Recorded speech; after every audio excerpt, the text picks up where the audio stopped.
my name is Lou Sierra and I'm the Media Specialist at Lifeline Harbour to Hawkesbury, Sydney in Gordon. It is my pleasure to introduce the transitional videos produced by the Veterans Wellbeing Centre Hornsby. We hope you will find these informative and helpful.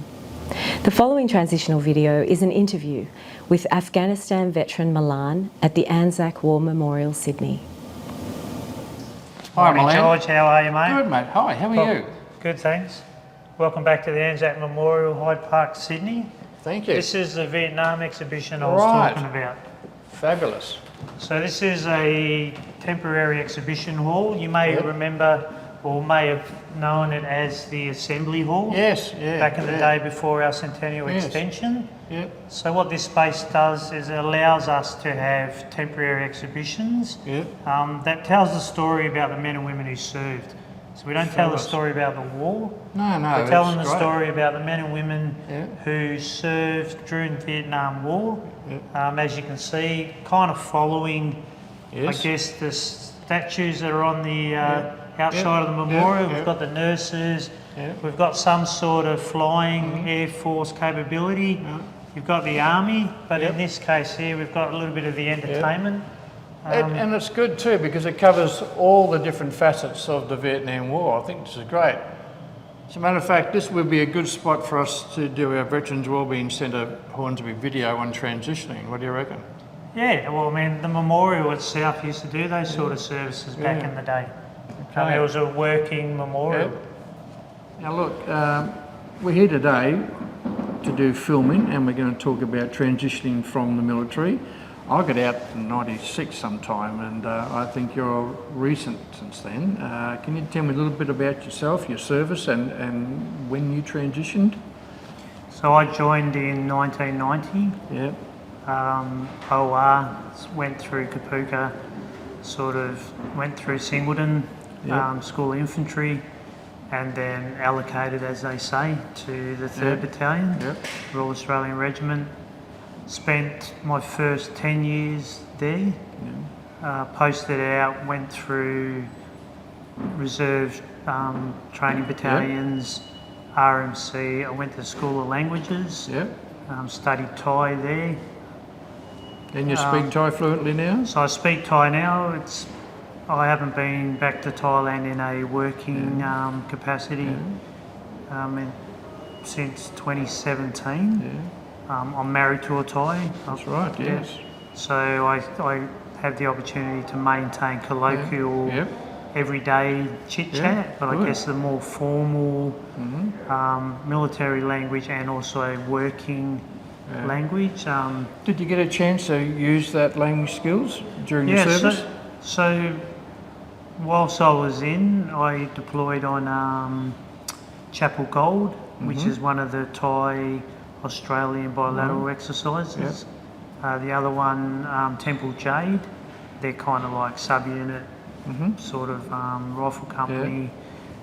So, using the language, small sort of teams, minor tactics, weapons, orders, which were the more challenging, especially the battalion level orders.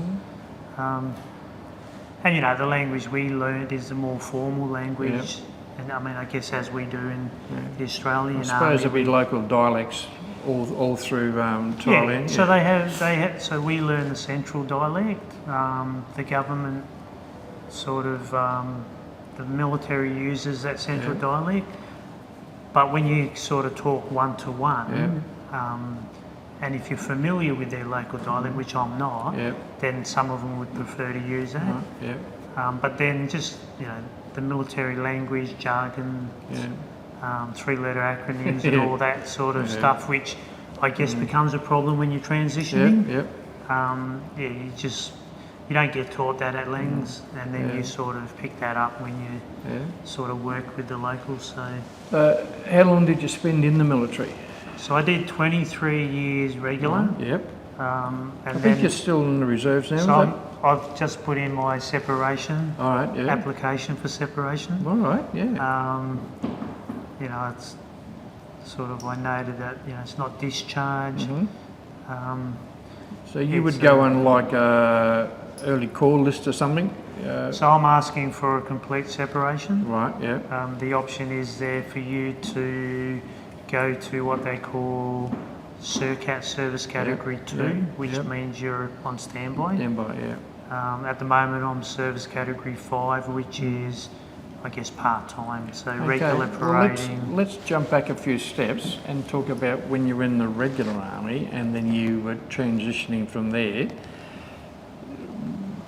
Was that a transfer straight through to the reserves?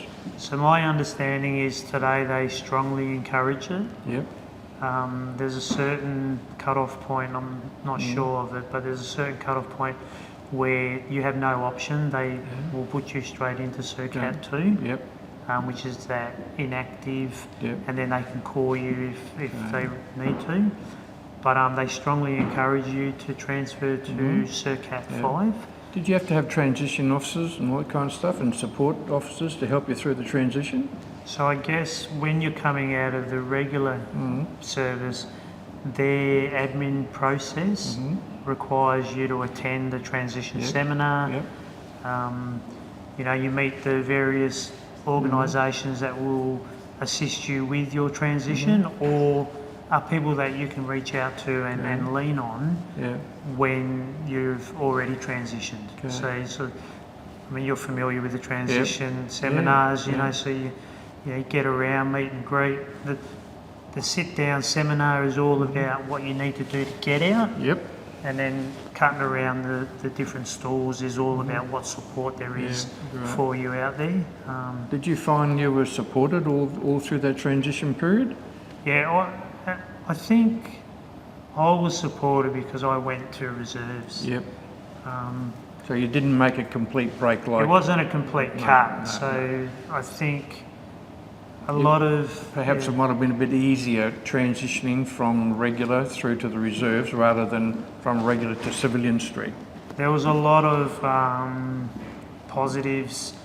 I got out on my DFRDB pension. Yep. So with the DFRD pension and the reserve income, I could have quite comfortably gone on with that, and there wouldn't have been any sort of financial pressure.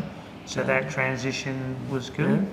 As far as work, opportunities for work, opportunities for travel, not getting stuck in a rut, I guess that was all looked after by my reserve service. I was doing 3 days a week.